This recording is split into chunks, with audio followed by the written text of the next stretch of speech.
CBN Salvador, Dr. Davi Sardigus, que ele é médico ortopedista, e vamos falar sobre tendinopatias. Dr. Davi, bom dia, é um prazer recebê-lo aqui na Rádio CBN. Tudo bem, doutor? Bom dia, grande prazer estar aqui, falar de um tema tão relevante, né, que acomete muitos pacientes, muitas pessoas no trabalho, atletas, praticantes de atividades recreacionais. Então, acho que todo mundo, né, pode acabar tendo uma tendinopatia se não for prevenida, se não houver os cuidados necessários. Então a gente tem que estar atento e se cuidar bem. Doutor, quando a gente fala, né, em fazer o check-up, cuidar da saúde, é o que a gente tem que fazer todos os anos, é necessário também fazer um check-up com o ortopedista? É extremamente importante, porque a gente tem ali um número crescente de atletas, a gente tem novas modalidades que surgem a cada dia, como é o número de praticantes. Então a gente tem a corrida de rua, mas também temos o beach tênis, tem o futevôlei, que é agora uma modalidade que tem sido dado muita atenção, muita gente procurando. E se a gente não prevenir ou não souber quais cuidados a gente precisa ter, a gente aumenta a chance de ter lesões. E isso vai levar ali a consequências, né, de afastar do esporte, afastar os pacientes que tanto desejam praticar suas atividades ali de lazer, e às vezes até atletas profissionais que começam as atividades, mas não fazem a prevenção correta e acabam sendo afastados das atividades sem necessidade. Não tem coisa pior do que você estar ali fazendo o seu treino direitinho e sofrer algum tipo de lesão e ter que ficar afastado, né? Exatamente, principalmente naquele período que você está gostando mais, né? Está empolgado com a atividade, aí tem que parar de fazer porque não teve os devidos cuidados, né, de prevenção, que são muito importantes. Doutor, o senhor falou sobre algumas modalidades, né, que tem tido ênfase. Eu queria saber um pouco sobre o CrossFit, né? Tem muitas pessoas que hoje estão aí nessa moda do CrossFit. É uma modalidade que tem muitas lesões? Perfeito. Essa é uma excelente pergunta, porque a gente vê diversos debates, né? A gente vê na internet muita gente que vai para um lado, outros vão para o outro. A grande verdade é que as modalidades esportivas, todas elas têm riscos na sua prática, e tudo que a gente precisa fazer é justamente o que a gente está conversando aqui, é ter os devidos cuidados para iniciar, fazer sempre de uma maneira gradativa e dentro do seu limite. Por isso que a avaliação antes de começar uma atividade, né, principalmente de alta performance ou de alto impacto, precisa ser feita para a gente prevenir. O CrossFit, eu sou assim, um fã do CrossFit porque levou muita gente a praticar uma atividade física. E os trabalhos mostram que a maior prevenção entre todas as causas de mortalidade, um último artigo mostrou que a perda de força muscular é uma das causas. Então você está sempre engajado em modalidades que possam te manter com a musculatura adequada, que você não fique sedentário, você consegue prevenir diversas doenças. E o CrossFit, por ser dinâmico, ele fez com que muita gente voltasse. Tem muita gente que às vezes não gosta de fazer academia convencional, com peso. A gente insiste na necessidade, mas às vezes é difícil. E o CrossFit, por ser muito dinâmico, ele faz com que as pessoas tenham uma maior adesão. Quando a gente vai para trabalho científico, inclusive na prática, eu recebo muitos pacientes. Por exemplo, o CrossFit ele tem a mesma taxa de lesão quando tem nível competitivo que várias outras modalidades.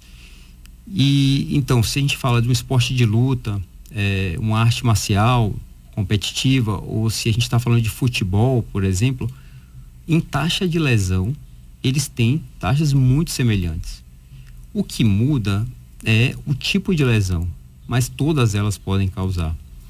Quanto mais a gente tiver os cuidados necessários, como eu falei, a gente vai ter ali menores chances desse paciente se lesionar. Hoje a conscientização está muito maior, a gente tem academias que já têm aquele cuidado, tem fisioterapeutas, profissionais, médicos que também estão ali dando suporte àquele grupo que está praticando o CrossFit, e isso ajuda muito a evitar essas lesões. Então o CrossFit é uma modalidade entre todas as outras. Quando você entra no nível esportivo de competição, obviamente que as taxas de lesão aumentam. Pular etapas, querer fazer tudo além do seu limite antes da hora correta, obviamente, também qualquer modalidade, assim como no CrossFit, vai levar ao aumento do risco de lesão. Muitas vezes até o atleta, né, ele quer superar os seus desafios e quer acelerar nos resultados e acaba cometendo excessos, né, doutor? Exatamente. Essa pulada de etapas, né, ir além do seu limite, fazer muitas vezes de uma maneira inadequada o exercício é que vai levar à lesão. Se a gente souber seguir o passo a passo, seguindo os seus limites, entendendo o seu corpo, entendendo como que a execução do exercício está sendo feita, dessa forma você consegue prevenir e evitar lesões, inclusive lesões mais graves. E o CrossFit, quando a gente compara, eu tive ultimamente, nesses últimos 6 meses, 8 meses, eu tive muito mais pacientes com modalidades que aparentemente são inocentes, né? Como, por exemplo, o beach tênis, ou até o futevôlei que eu citei anteriormente. Eu tive mais pacientes lesionados por essas modalidades do que o CrossFit.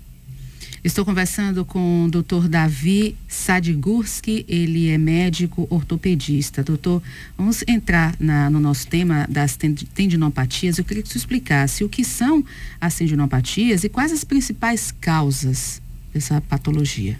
Perfeito. As tendinopatias, aquele processo inflamatório no tendão, que hoje ele tem um aspecto muito mais degenerativo, ele acomete tanto atletas profissionais, atletas de elite, mas também atletas recreativos e também trabalhadores que fazem esforços repetitivos. A gente vê muito, né, aquelas doenças relacionadas ao trabalho por esforços repetitivos.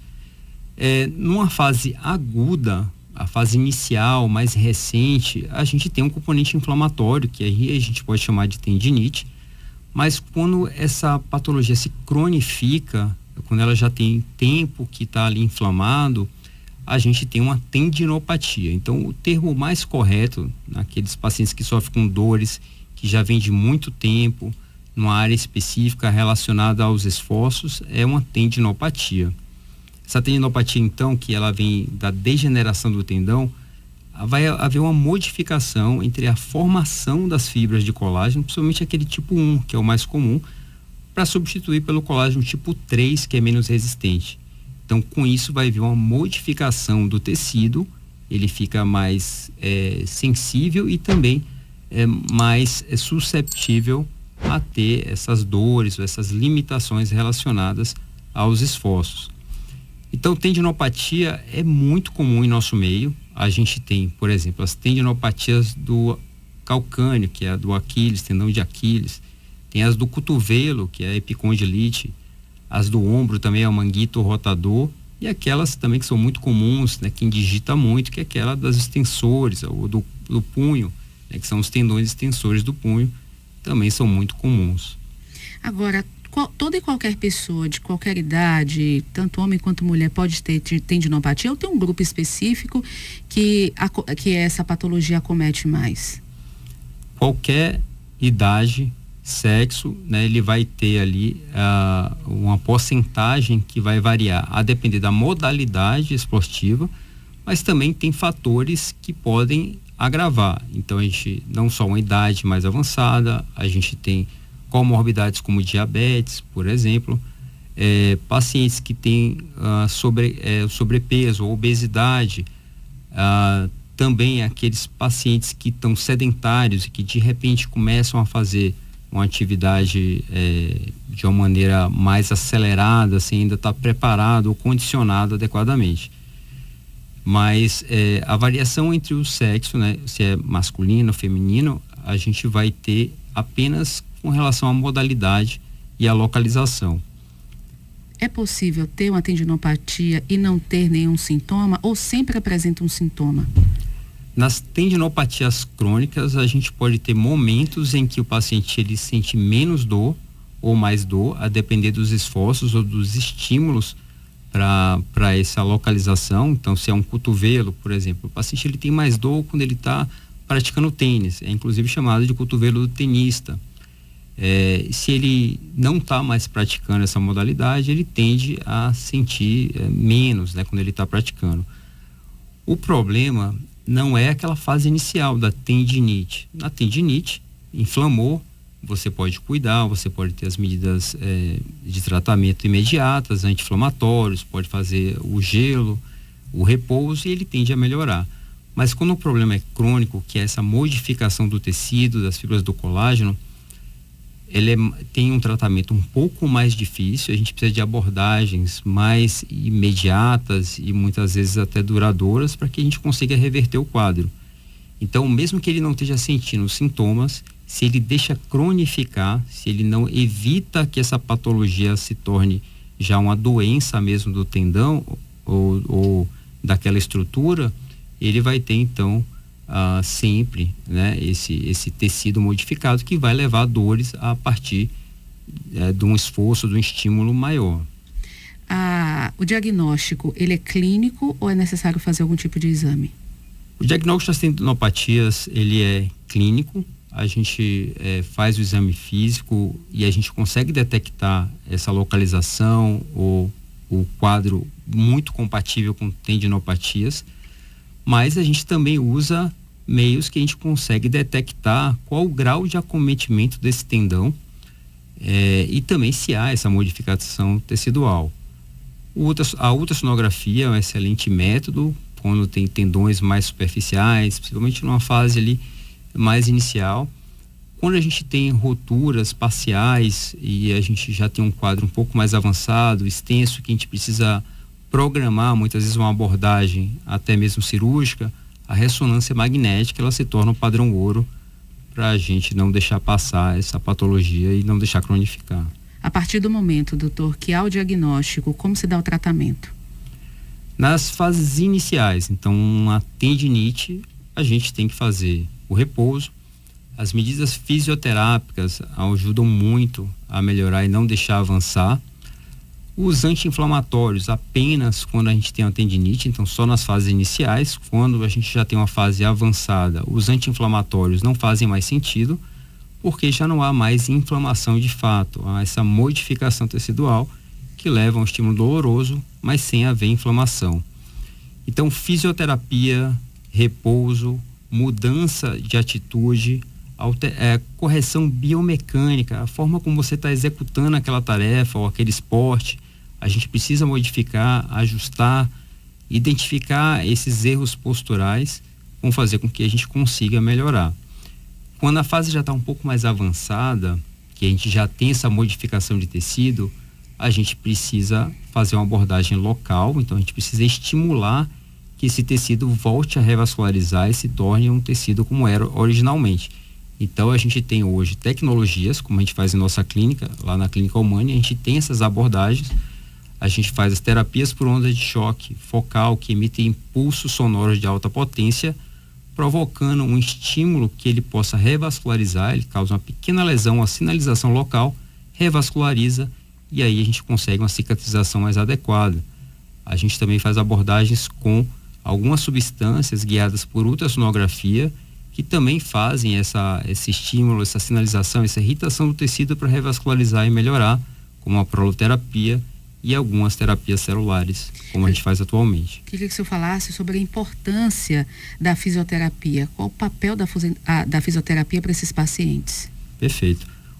O tratamento básico, que a gente chama de convencional e indispensável, é a fisioterapia, né? A gente consegue melhorar a dor, consegue melhorar o alongamento, a gente consegue fortalecer o tendão e as estruturas ao redor para que a gente não consiga ter que partir para algo mais avançado.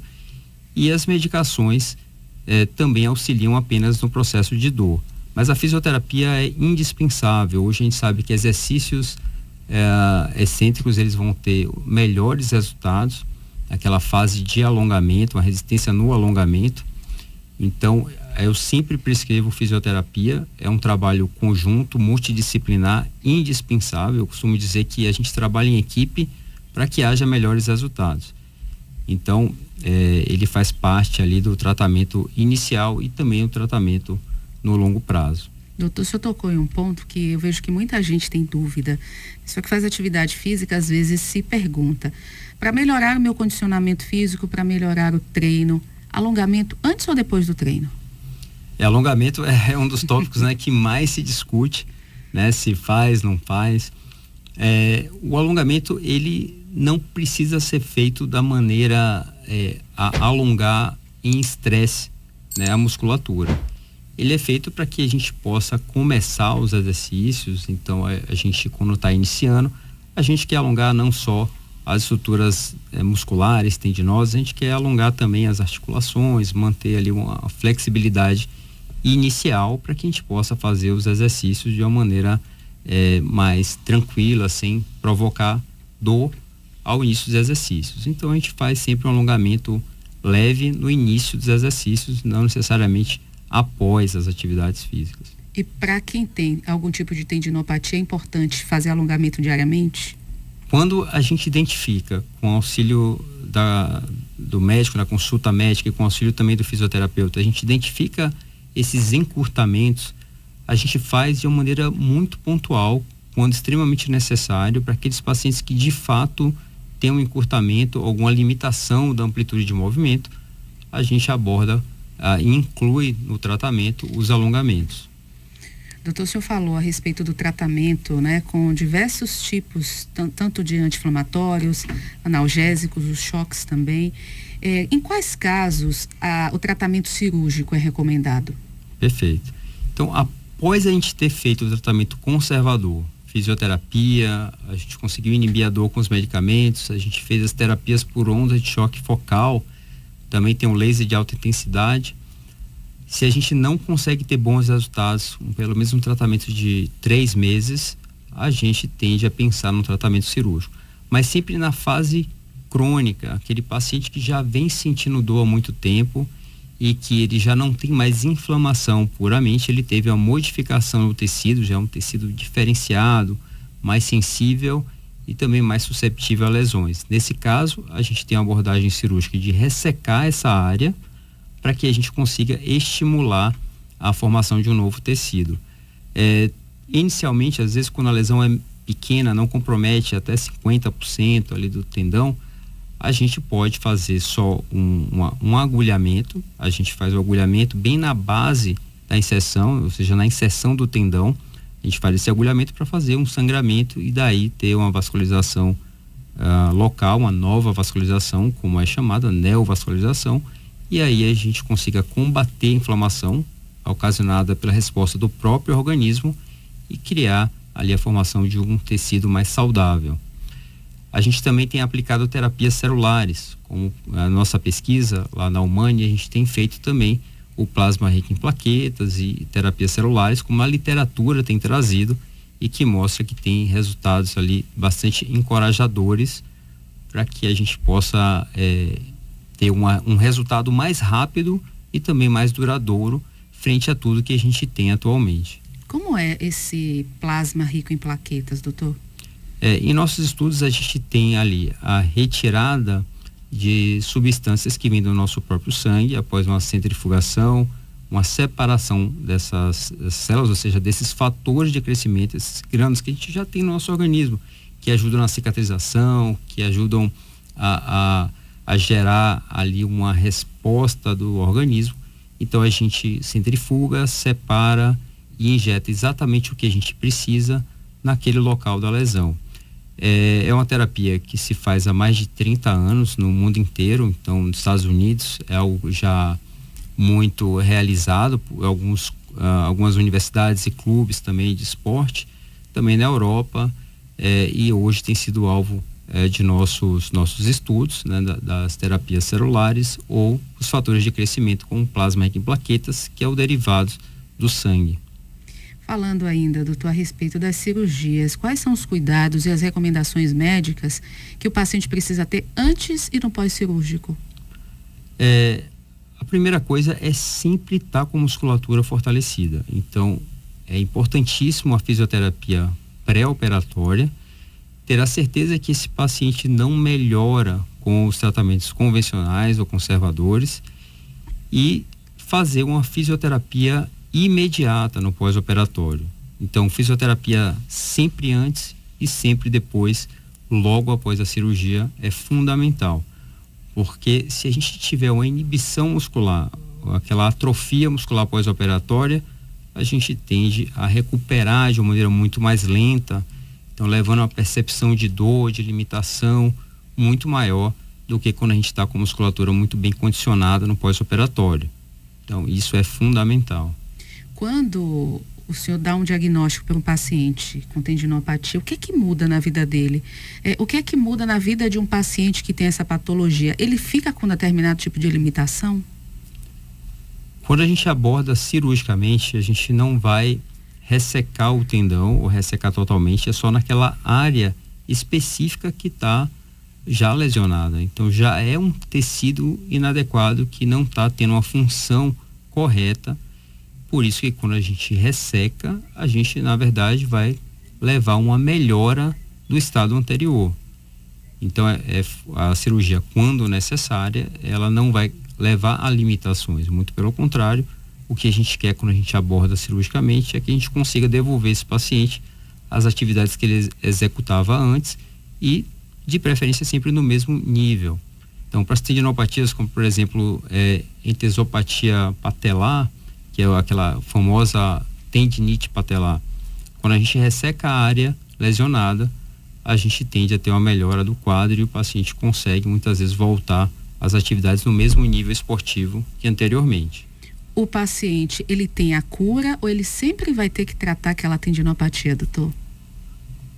A gente consegue levar a melhora definitiva a depender da fase da lesão. Então, nas tendinites é mais fácil a inflamação, que a gente consegue tirar o paciente da atividade por um tempo, repouso, fisioterapias, medicações, ele tende a melhorar. As tendinopatias crônicas, aquelas que já avançaram, a depender do nível, se o paciente ele procura apoio médico, o quanto mais cedo ele procurar, maior a chance de resolver o problema e também curar no longo prazo. E quando a gente aborda cirurgicamente, da mesma forma, a gente vai conseguir ter resolução total do quadro. O que leva muitas vezes à repetição da patologia é o estímulo inicial, que era aquela atividade esportiva que o paciente faz, né? Então é que a gente chama de efeito perpetuador. A gente trata, mas se você não tomar as medidas preventivas, você vai obviamente voltar a ter o problema, porque foi o que causou anteriormente. Então por isso que a gente tem que ter o cuidado de estar com a musculatura fortalecida, uma biomecânica adequada, executar da maneira correta os exercícios, de uma maneira gradativa.